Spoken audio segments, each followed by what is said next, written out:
Breaking news, Pangulong Bongbong Marcos trending matapos sumugod sa Basilan ngayong araw. Bit-bit pa ang buong puwersa ng PNP. Para saan kaya ang kanyang pagdalaw sa Basilan? May kinalaman kaya ito sa pakikipagsabuatan ni Pbbm sa mga lider ng autonomous region?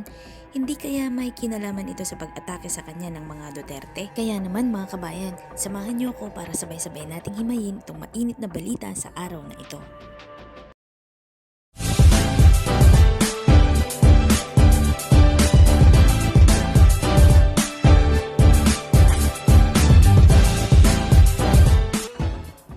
Laman ng balita ngayon si Pangulong Bongbong Marcos matapos sumugod sa Basilan kasama sina Defense Secretary Gibo Chodoro at Assistants to the President Anton Lagdameo.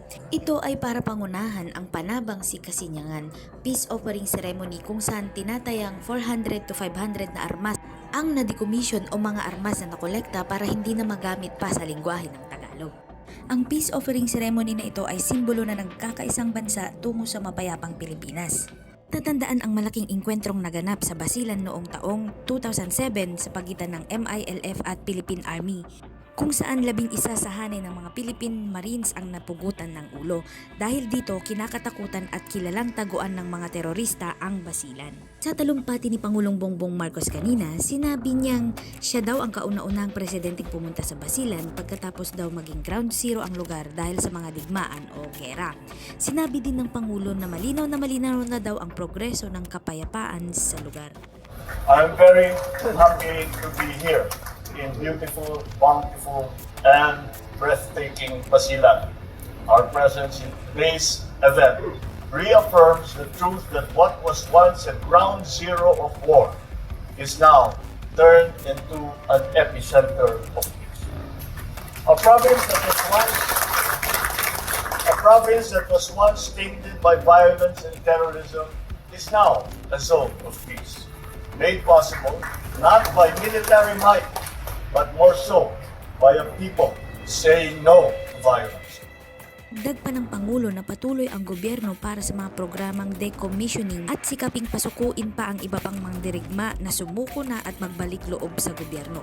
Sinabi mismo ng Pangulo na susuportahan niya ang mga ito at bibigyan ng anumang kailangan nila kasama na ang pabahay, pangkabuhayan, edukasyon at infrastruktura.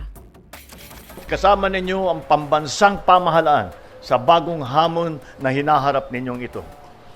This makes Basilan no longer an island far south, but a very, very strategic island in the front and center of our national goals and our transformation. Your future and fate are therefore intertwined with the nation's. Please be assured that we will play our role as the partner of Basilan's great leap forward.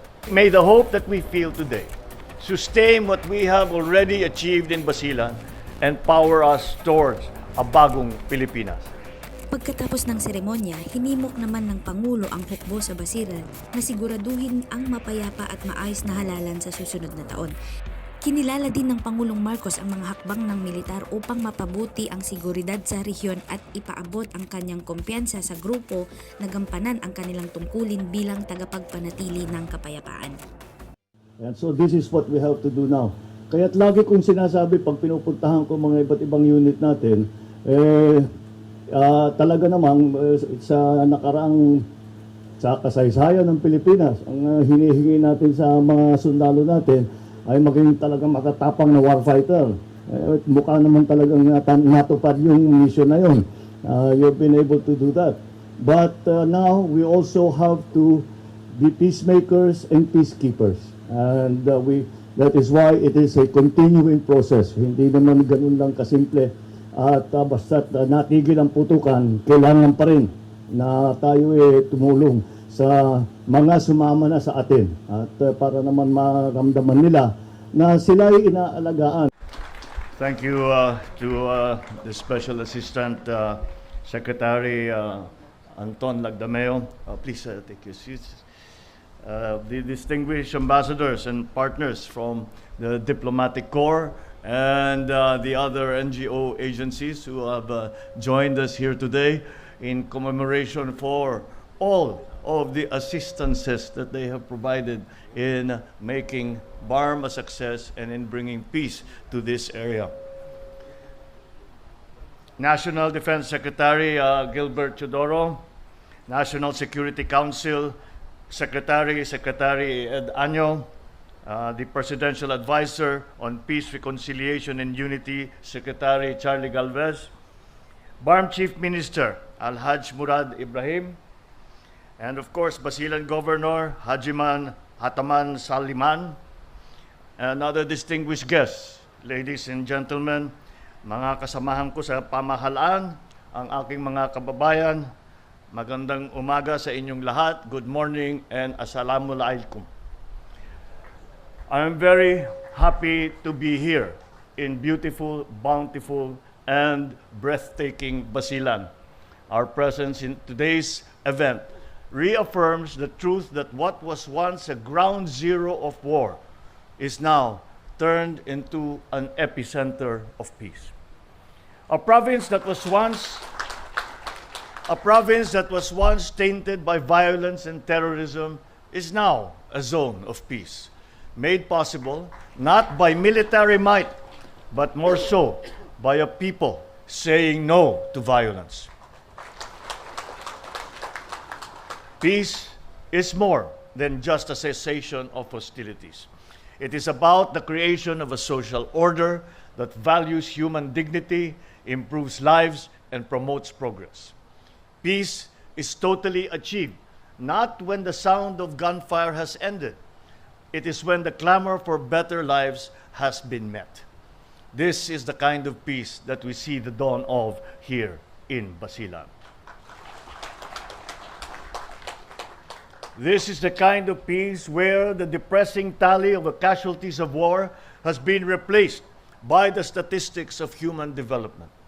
The kind of peace that endures because it uproots the causes of people's discontent that purveyors of violence may want to exploit. This is the kind of peace that draws strength from the free will of the people instead of commanding their allegiance by force. Basilan has arrived at this junction of its proud history because it refused to continue to be a place of violence.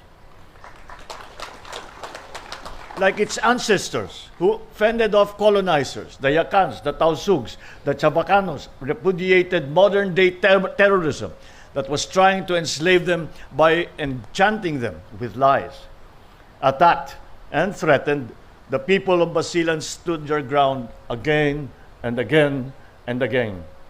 They never ceded their communities, never surrendered the future to an ideology that clashes with the values that they hold dear. Kasama rin ang mga mamamayang Kristiyano ng Basilan na nanindigan sapagkat ang Kristyanismo at Islam ay parehong nakapundar sa malalim sa pananalig na salam. This is the kind of peace that we are witnessing in Basilan, of various faiths working together because people chose not to let diversity be a cause of division, but used it as a source of strength and solidarity.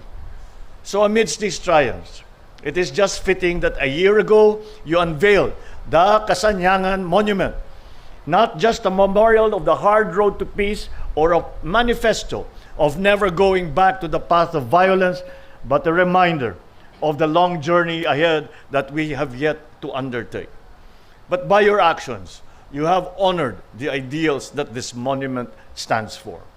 Through your small arms and light weapons and assistance for security, peace, integration, and recovery for advanced human security in BARM.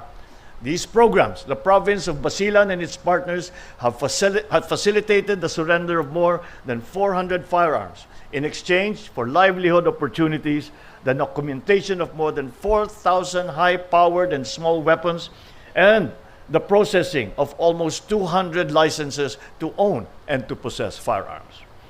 You have also facilitated the surrender of former ASG members. You have established greater control over the use and movement of weapons, fostering peace and order in the province.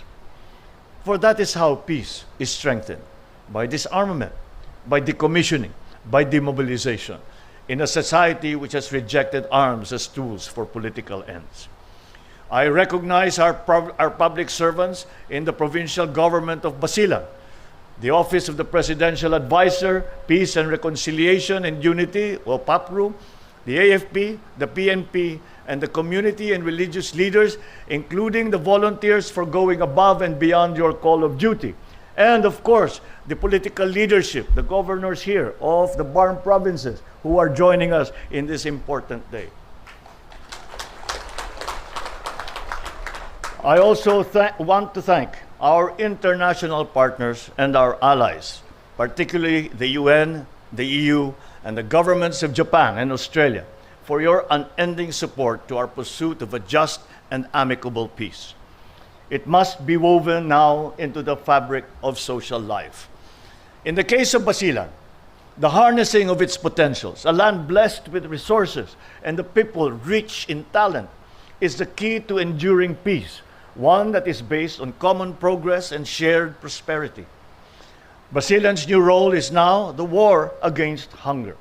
You have a land area twice the size of Singapore, blessed with a rich soil, above all, more or less typhoon-free, which makes you an ideal bulwark in our fight for food security.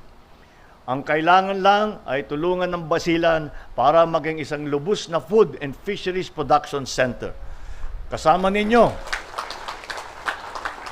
kasama ninyo ang pambansang pamahalaan sa bagong hamon na hinaharap ninyong ito.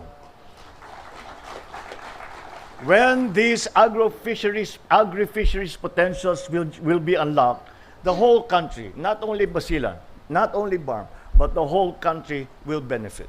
This makes Basilan no longer an island far south, but a very, very strategic island in the front and center of our national goals and our transformation.